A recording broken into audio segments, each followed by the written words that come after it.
Welcome to Digital Hospitality. I am your host, Sean Walchef. This is a Cali BBQ Media production. Every single week, we talk about our ongoing thesis, and that is digital hospitality. Every business needs to be digital first, and every business needs to be in the hospitality business. We are so fascinated about technology and the blending of hospitality in real life, and how does that translate to online. We are also fascinated with how do you become from a brick and mortar business into a media business. So much of what we talk about is people playing the game within the game, people that are doing things that are moving their businesses forward, that are building incredible brands, whether it's in digital marketing, digital media, e-commerce, mobile first websites. For us, we're just so fascinated, and we're lucky that we have so many people all around the world that tune into this podcast to learn more. So our job is to give you a seat at the table. You listening to this podcast, you get a seat at the table. Today, we have an incredible company called Ride1Up. It's a San Diego-based electric bike company, and I'm joined by Daniel Urbino, who is the COO and CFO. Daniel, what up? Not too much. Thank you for having me. This is definitely an exciting podcast. When I first learned about Cali barbecue and I heard about what you're doing, digital first in the restaurant industry, I just thought to myself, well, this is new, because that's not the primary focus for a lot of restaurants. And when I started learning more and listening to more of your podcasts, it really resonated with the Ride1Up story. So I'm excited to tell your viewers about it. Well, one of the things I love to do for the viewers and the people that are listening to the podcast is let people know, how did we get in contact? Because so much of what we talk about is sharing your story using your smartphone. There's never been a time where technology has literally broke down the barrier. I don't need a radio station. I don't need Mighty 1090 and Scott Kaplan to put me on radio to learn about our barbecue business. Literally, I can start a podcast. And I don't start the podcast to get people to buy barbecue, but I do it to build deep connections. So give a little bit of the backstory of how did you and I first connect? Sure. As a digital company, e-commerce company, we're always looking for ways to find new audiences, ways to educate consumers about electric bikes and the benefits of them. And I was going through some new marketing avenues and podcasts, and I came across Cali barbecue, and that story really resonated with me. And it really tracks back to the Mighty 1090. I used to listen to the guys down in San Diego. I was born and raised in San Diego and graduated high school there. I listened to the guys on 1090 apps and listened to him, Scott and BR. And once they lost the radio station, I'm like, okay, well, where do I find these guys? And that's where it tied into your podcast. And that's really what resonated, is that you don't need your traditional forms of advertising, your traditional forms of media. It's really encompassing in everything we do today, whether it's social media, whether it's the research you do online, it's all in front of you and really readily available. Yeah, it's incredible for me. And, the thing that I love about the people that listen to this podcast is that they understand and we connect with people, like-minded people. A rising tide lifts all ships. We find other ships in this digital ocean where we're finding and we're resonating with story. So whatever you're selling, whatever you care about, whatever pulls you out of bed in the morning, those things you can start to research online, and you can start to connect the dots with like-minded people, where I can find someone like Scott Kaplan through traditional means. Yet when I go up there as a barbecue restaurant owner to the Mighty 1090 in 2017, literally we set up our podcast in the middle of the Mighty 1090 studios. So we weren't in the studio where they produced the radio show. We were literally on the sales floor doing a podcast, asking Scott Kaplan, hey, why aren't your sales team, why isn't your marketing team doing a podcast? Why aren't they selling, you doing integrated sponsorships with your Twitter account? Why aren't we doing Instagram live posts to talk about barbecue? Like, why aren't these available as a sales channel? Why are you only selling 15 seconds on the radio? And that's the traditional way that we used to in business. We would go to the radio station, we would go to the newspaper, we go to the yellow pages, we go to the Chamber of Commerce to try to build business. But now all those barriers are down. Now, as an e-commerce company, first of all, let's define e-commerce. What is e-commerce for the listener and for the viewer? What does that mean? Sure. E-commerce is anything online. It's just another avenue to reach consumers. E-commerce can be selling a product, selling a service, And there's really two different groups. You could sell products online through retailers, which are your big box, Target, Walmart, Costco.com. And there's what we do at Ride1Up, which is direct to consumer, where we're cutting out the whole retailer and we're selling direct to you as a consumer, where you can purchase directly from Ride1Up as a brand. So explain to us, so you do electric bikes. Explain to us how somebody that used to sell old, but let's say a beach cruiser company. What was the old model of how would you sell that beach cruiser? Yeah, totally. Let's go through that. So the traditional bike manufacturing model, you create a concept. You create the type of bike, the branding that's associated with it, your target market. Once you've developed the product, then you got to figure out, well, what's my distribution network? Typically, that's local bike shops and big retailers.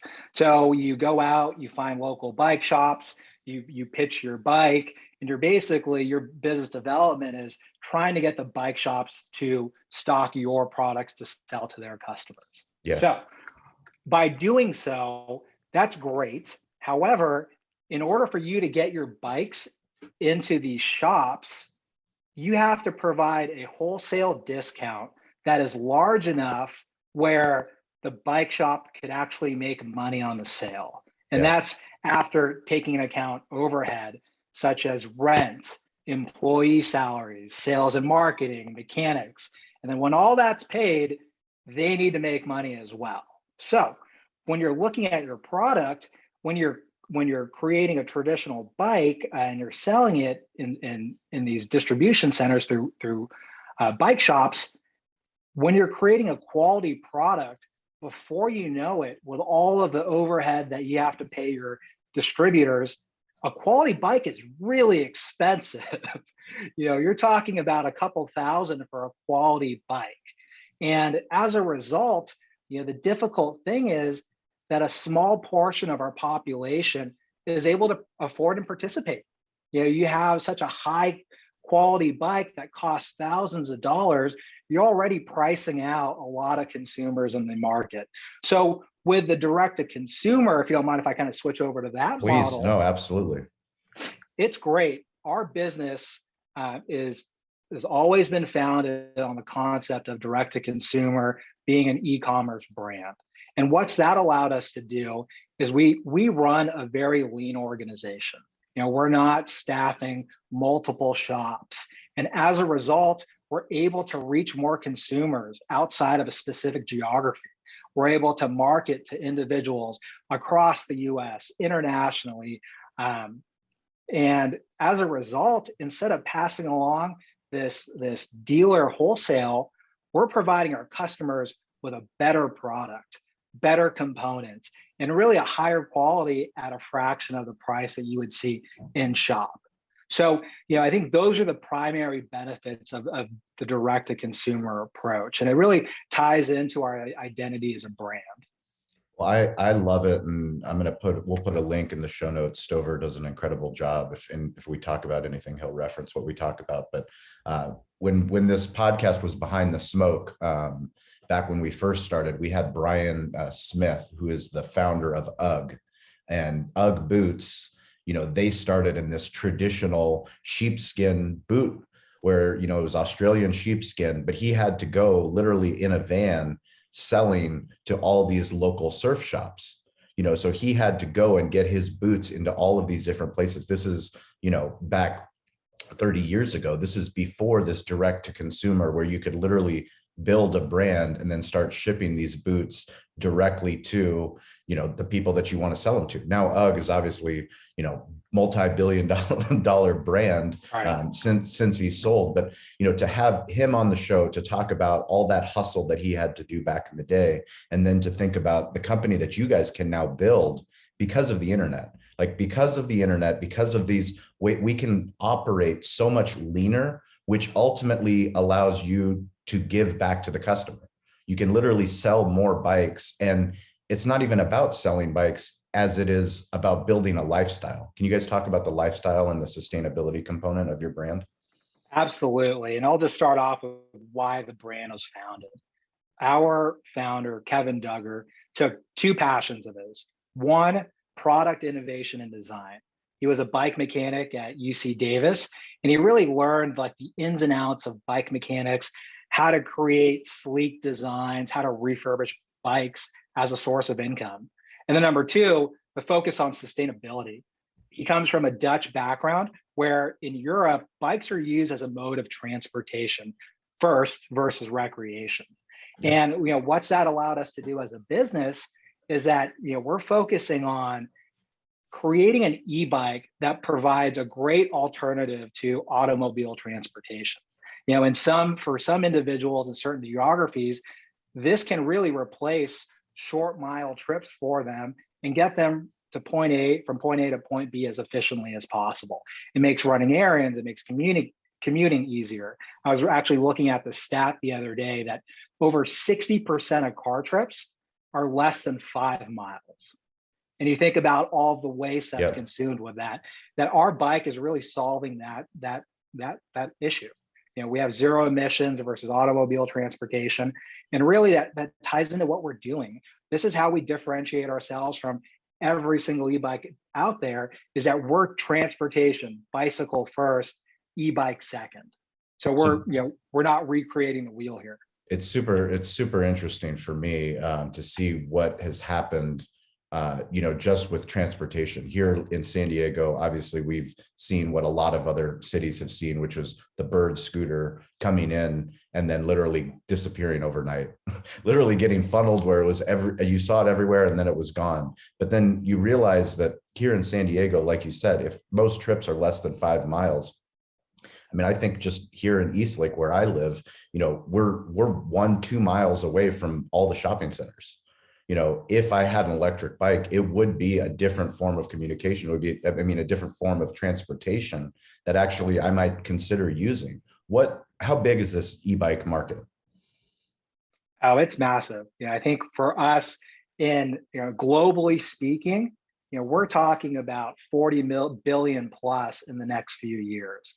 In North America today, some of the statistics I've seen are it's about 0.7 billion gross market for this industry today. And that's only going to grow at anywhere, I've seen estimates at 5 to 10% year over year. So it's continuing to grow and it's getting in consumers' hands. And, I think really what Ride1Up does that not a whole lot, other companies are doing it as well, but where we do it really well is that, I like to say that our bike, this is how I explain to my friends and family, what is your bike company? How does it differentiate themselves from the others? And really what we focus on here is providing the highest quality bike that performs at a high level at unbeatable prices.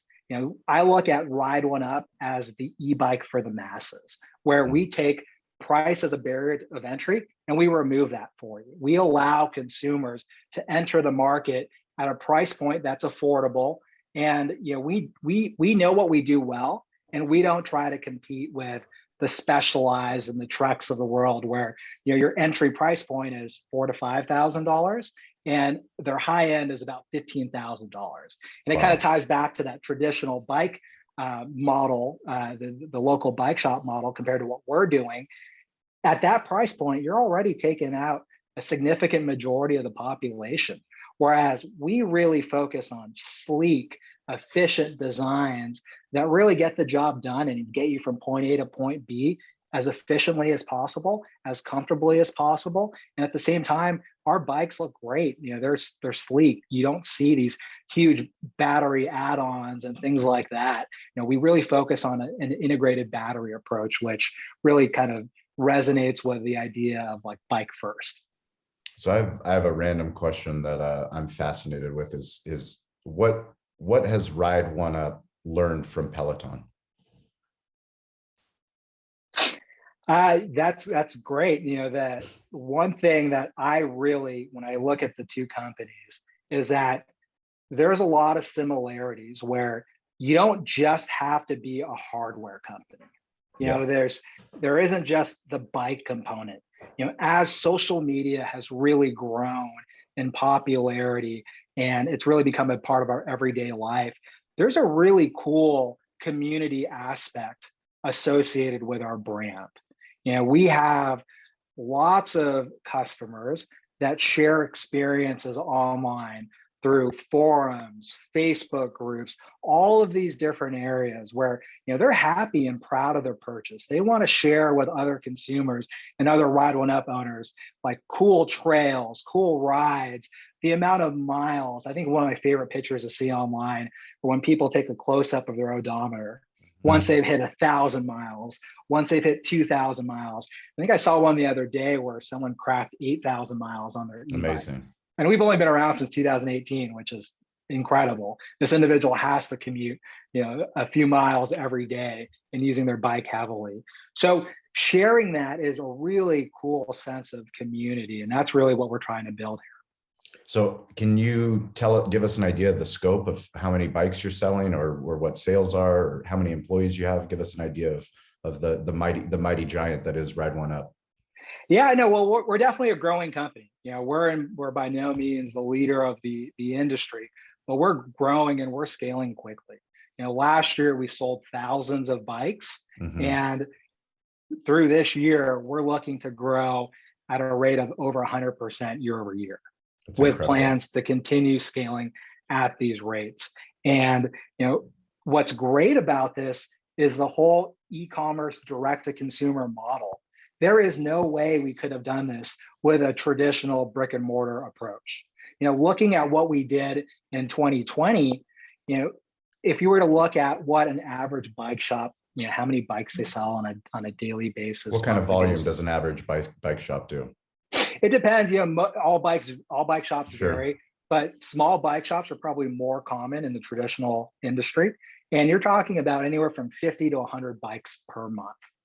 Okay. Is being sold. What kind of annual revenue would a bike shop do? I would say a few hundred thousand, probably a little less than $500,000 or so. And when you look at what we did in 2020, we're talking about, call it 5 to 10 plus bike shops you would have to have in order to do the scale that we're doing. We're a lean team. And we just hit 10 employees not that long ago. It's amazing. So when you look at what we're able to do with a small team, we're able to leverage social media, content providers, and we can get into the marketing next. Yes. But when you look at what's involved with opening a bike shop, you have to find space, you have to find staffing, you have to build it out, all the tenant improvements. It's a daunting task to open one shop, let alone 10 of these over a year. And what we're able to do, being online first, digital first, is really incredible when you look at scale. Yeah, I mean, that's why it's so fascinating to have you on. We have so many people that are in the restaurant business and small business, which is why we're so fascinated with saying that we are an e-commerce company. The more that restaurant owners can start to think like an e-commerce company, how do I get my product? How do I get my barbecue to more people in San Diego, not making them come to Spring Valley, our flagship location? How do we get it to them on their terms? Barbecue takes time and it takes expertise. But if we can figure out and solve how do we get barbecue to somebody that's in North County, if they order on their phone in 20 minutes, then now we're on the way to making ourselves leaner, more profitable, and a better company, because we'll actually be able to provide better barbecue. Yeah, totally.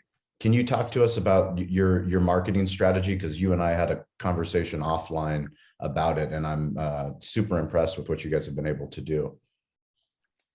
Yeah, absolutely. We can even reference back the Uggs example, is when you create a product, you're boots on the ground, you're knocking on shops, you're asking for them to stock what you have.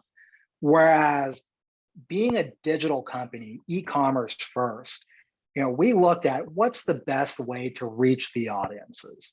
And before I get into the marketing side, it makes marketing easier when the product is quality. Because a lot of the times the product speaks to yourself, as I'm sure you know with your barbecue, is that when the reviews are there and the product's good, people are going to tell their friends, you're going to have referrals, and before you know it, your Yelp page is blowing up, and the food reviewers are tagging you, and it goes viral. And that's really when we developed our marketing strategy. That's where we put our focus. That's where we get the most return on investment, the ROI in marketing dollars. As we were growing for as a business, we targeted content providers. And these are influencers. And influencers and content providers, they could be anything from industry reviewer, a bike specialist. It could be someone with a YouTube channel where they're reviewing products. It could be a social media influencer. There's so many different forms. So, taking that scale of having audiences with a quality product, it's a recipe for success where we just got our products out with the right audiences and we let our bikes speak for themselves.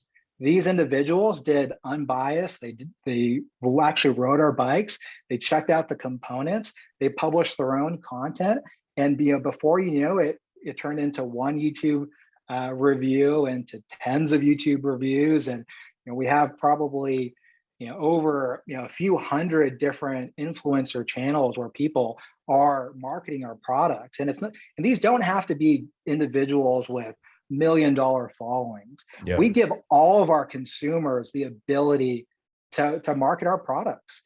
If you were to buy a bike from us today, you have the opportunity to sign up for a referral account, tell your friends and family, and really kind of create a little bit of passive income for yourself just based on referrals. And we feel that word of mouth, the referrals, the quality reviews has really helped us grow as a brand. Yeah, I mean, I see that happening, across all digital channels. The more that it is a referral-based business and the better the product. I mean, I tell this story often, and that's the Peloton stories. I never spoke to anyone from Peloton. No one from Peloton ever called me. I never saw, now I've seen commercials since the time that I purchased my Peloton, but before I had never seen a commercial on any, Charger game that I was watching or anything that I was watching on TV. I saw Pelotons in Instagram stories of my friends working out on their Peloton and then asking them, hey, do you like it? Is it worth it? Does your wife like it? Is it working out for you? Literally now I post about Peloton in my story. Like now I've literally sold Pelotons by posting in my stories about Pelotons. They haven't paid me anything. I don't have any referral money from Peloton. I'd love to have that, but nonetheless, that's the social side. It's the social proof.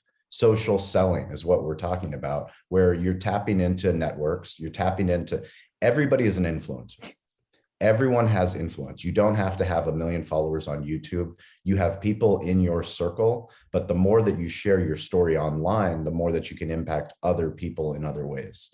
And I think it's super fascinating how you guys have tapped into those markets by literally giving somebody the ability to write a review, an unbiased review, and say, we stand by our product. You tell us what you think. And then not telling them exactly what they need to say. I mean, taking it back to the radio example, before, if you wanted to get on radio, what do? You have to go and talk to a sales team. I go tell the sales team, hey, I've got great barbecue. They don't give a shit if it's good barbecue or not. All they care about is, do you have $15,000 to pay us per month, which we don't have, but that's what they're going to ask for. This is a completely different model. With the internet, with influencers, literally radio people, newspaper people, television people, those were the original influencers. Now, if you're a content creator, you're an influencer, you have influence. Now somebody can go directly. How did you identify the people that you wanted to connect with? Yeah, I wasn't around in the very beginning, but the idea is that we focused who has the audiences.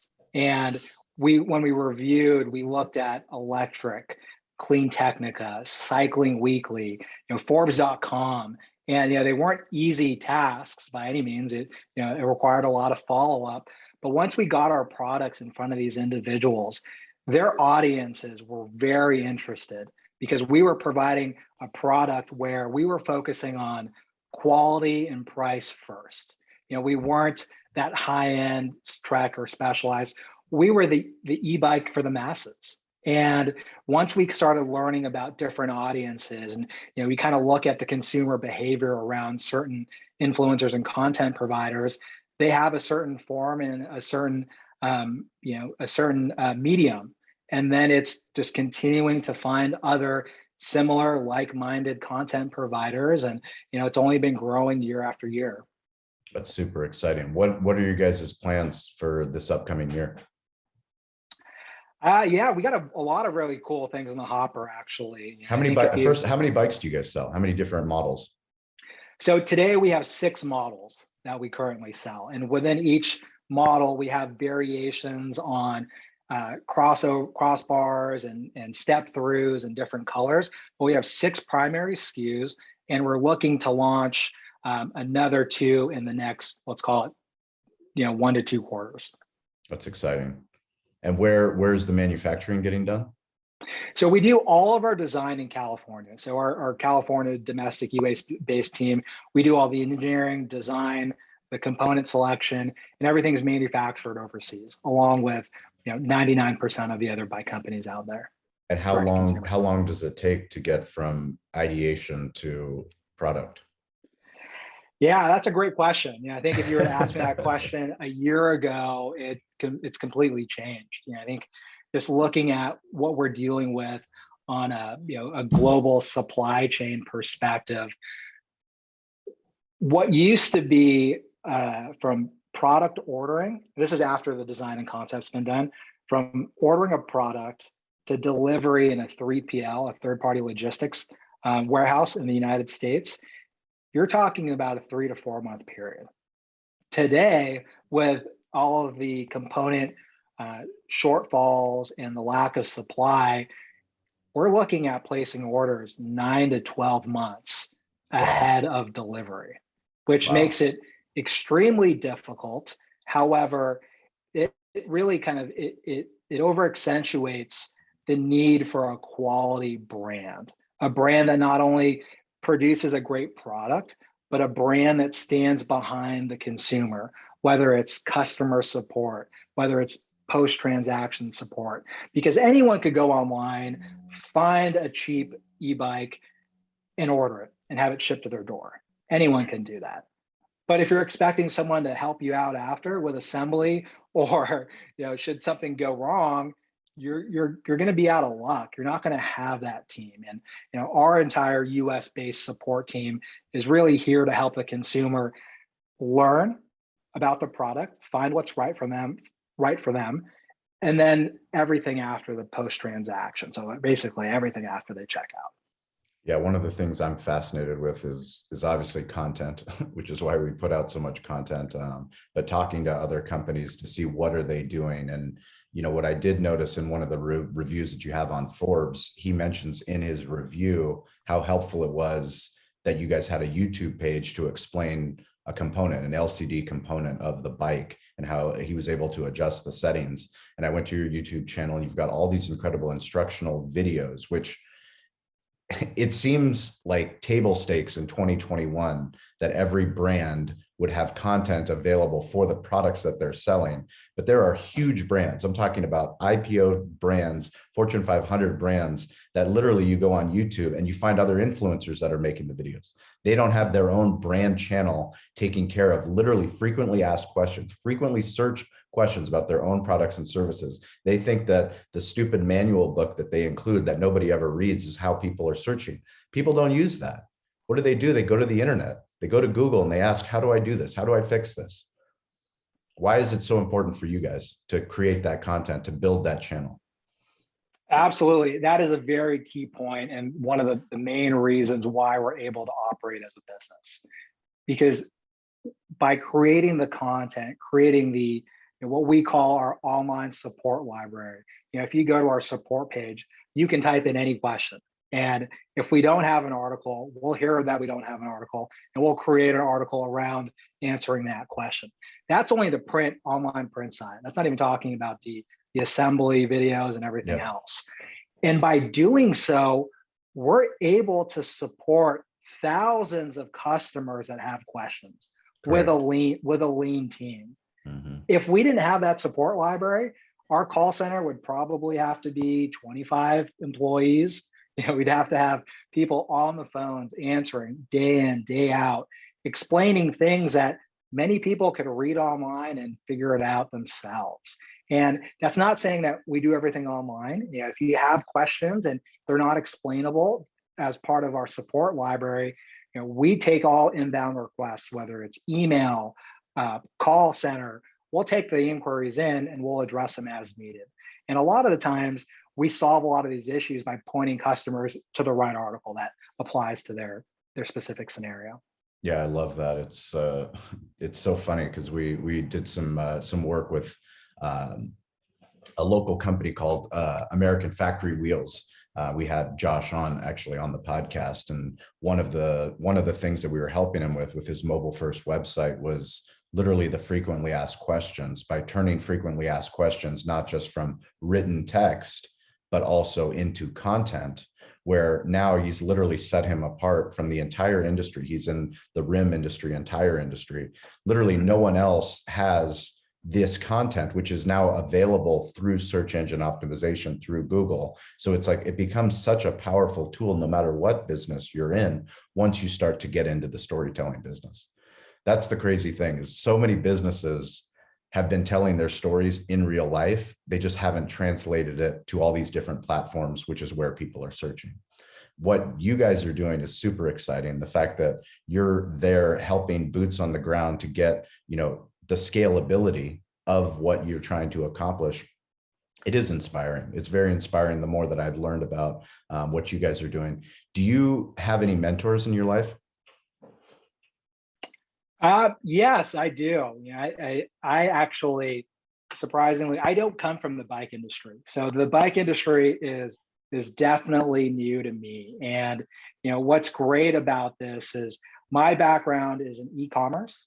So I've sold various products online. I've worked for ad technology companies in the past. And, you know, I think what the best advice I've gotten from mentors is learn from our mistakes. You know, you don't have to repeat the issues that we've experienced. And that has really resonated with me throughout my career, is, you know, just learning from others. And, you know, we don't have to recreate the wheel as a business. You know, things have worked for a reason and things haven't worked for a reason. So, you know, that's a really guiding principle that's been really helpful with certain mentors in my career. Has there been any particular, you know, troubles, any difficult times that you can remember, any story, lesson or story that you can draw from, or that you've drawn from?